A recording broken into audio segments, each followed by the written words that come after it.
Là, on va voir les View Components. Donc, l'utilisation de View Component, si par exemple dans le Login Panel, par exemple pour avoir une navigation dynamique, donc dès qu'il y a un changement dans la base de données, donc ça réagit au niveau de navigation. Donc, si vous avez ce genre d'opération, donc là, on peut créer un component. Donc, comme je vous ai dit, un component, c'est comme partial view, mais c'est évolué. Ou bien le shopping cart, quand on rajoute un élément, un book dans la basket, c'est automatiquement, il va incrémenter le nombre. Donc justement là, on va appliquer ça avec le view component et d'autres utilisations. Donc shopping cart, donc c'est une classe qui hérite le view component et qui a une fonction, une méthode s'appelle invoke et là qui retourne le modèle. Donc c'est très simple, donc il suffit de créer une classe shopping cart summary et après qui hérite le vieux component. Donc on le crée dans le dossier partagé shared. Donc on crée un répertoire component et à l'intérieur il y a l'avis, le view default. Et après, pour appeler le component dans le Razor, donc il faut appeler avec wait invoke async. Et dès qu'il y a un changement au niveau de la base de données, tout de suite, la navigation est la mise à jour. Donc on va aller sur la partie démonstration. Et là, je vous montre comment on crée un component. Donc ici, c'est notre site. L'objectif, c'est faire une shopping cart. Je vous montre. Donc ici, on va faire une basket. Donc là, on va rajouter, on va le mettre la basket en dur. Donc là, je vais créer, un autre menu avec A et à l'intérieur. Donc à l'intérieur, je vais rajouter l'icône shopping cart. Pour l'instant, je mets 0 par exemple. Je le mets en dur et après on va le changer dynamiquement. Et pour utiliser le shopping, l'icône shopping cart, donc là on doit importer une bibliothèque. Très bien, donc j'importe cette bibliothèque qui nous permet d'avoir l'icône shopping cart. Là j'ai mis 0 pour l'instant, mais après on va le changer bien sûr. Donc là je recommence. Très bien. Donc là, on a 0. L'objectif, en fait, quand on clique sur Add to Card, là, il met à jour automatiquement. Et ça, on le fait avec le component. Parce que le component, c'est dès qu'il y a un changement au niveau de la base de données, il réagit tout de suite.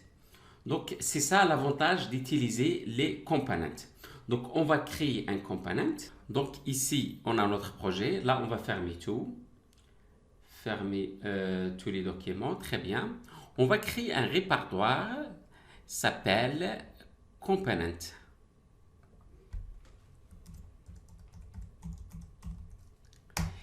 Et justement à l'intérieur, on va créer notre classe. Donc ajouter une classe. Et là, shopping cart summary. Donc cette classe, elle doit hériter View Component. Là, on va importer Core MVC. Très bien. Et là, on va faire le Dependency Injection. Donc, le Dependency Injection, donc public. Et après, on va créer une méthode invoke.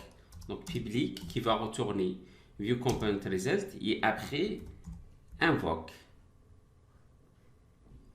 Et justement, dans l'invoke, ouais, très bien. Donc, invoke. Et là, on va utiliser là, on récupère le nombre de books dans la basket. Donc, on va déclarer un variable items. On va récupérer les items qui existent dans le shopping cart. Donc, shopping cart.get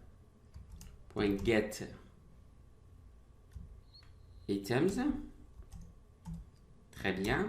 Après, on va définir un objet shopping cart view model. Après, donc, shopping card, view model, on va récupérer la carte. Donc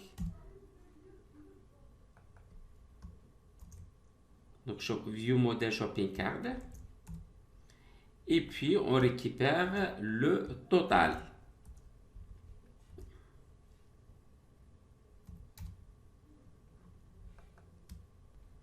Très bien. Donc là, on a récupéré le total et on retourne.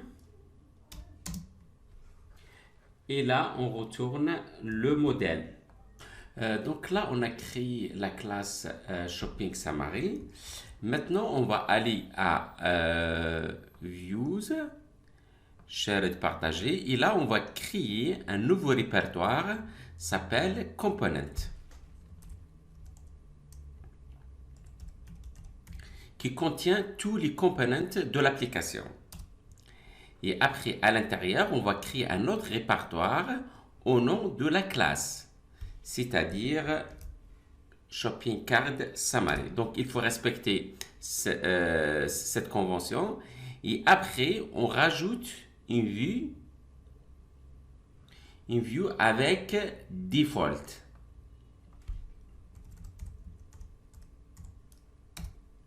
Très bien. Et là, on utilise le modèle, voilà, Shopping Card Model View. Et là, on peut définir le nombre de livres dans la basket. Et on va aller dans le layout là, on va prendre tout ça, l'icône avec l'icône, et on va le mettre ici. Et ici, par exemple, on va le 0, on va faire un span.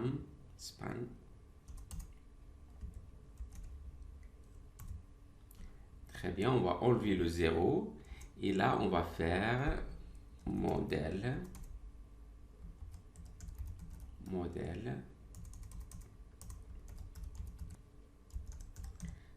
Et là, on a le count. Très bien. Donc ici, on peut appliquer un style, par exemple, couleur, par exemple, red, juste pour montrer. Très bien. Maintenant, on a créé default. Comment on peut appeler le component? Donc, on va aller au layout et là, on appelle au component, donc qui fait de façon asynchrone. Donc ici, on a wait component invoque asynchrone. Donc dès qu'il y a un changement dans la base de données, tout de suite, il va updater ce lien. Donc très bien. Donc ça c'est les étapes. Donc on va exécuter notre projet. Très bien. Pour l'instant il est 0. On rajoute un livre. Donc là on a le 1. On revient, on rajoute le deuxième. Donc on a le troisième livre. On rajoute le deuxième livre. On rajoute le troisième. Et là on a le update qui ça se fait automatiquement. Donc je vais faire un récap pour le component. Donc le component, si vous voulez, dès qu'il y a des modifications au niveau de la base de données, vous voulez que ça réagisse tout de suite sur l'interface. Là, il faut créer un component. Donc il y a des règles à respecter pour créer un component. Donc vous créez un répertoire qui s'appelle component. Vous créez une classe qui hérite view component. Vous faites le dependency injection, les données que vous avez besoin de la base de données. Et après, il faut créer une méthode qui s'appelle invoke, qui retourne un view. Et via le view model, donc après, il faut aller à views, dans shared, il faut créer le répertoire component. Il faut créer un répertoire au nom de la classe. Il faut créer une vue default. Et à l'intérieur, vous appelez le modèle, vous appelez les informations pour la base de données. Donc voilà, donc l'utilisation de component, elle est très intéressante. C'est un nouveau concept. Donc, il est venu depuis la version Core 2.2, mais elle est très intéressante. Avant, il y a l'utilisation des signaux. Il faut faire une programmation dès qu'il y a une modification dans la base de données. Donc là, on le voit sur l'interface. Maintenant, grâce aux components, dès qu'il y a des modifications au niveau de la base de données, là, on va le voir tout de suite sur l'interface grâce aux components.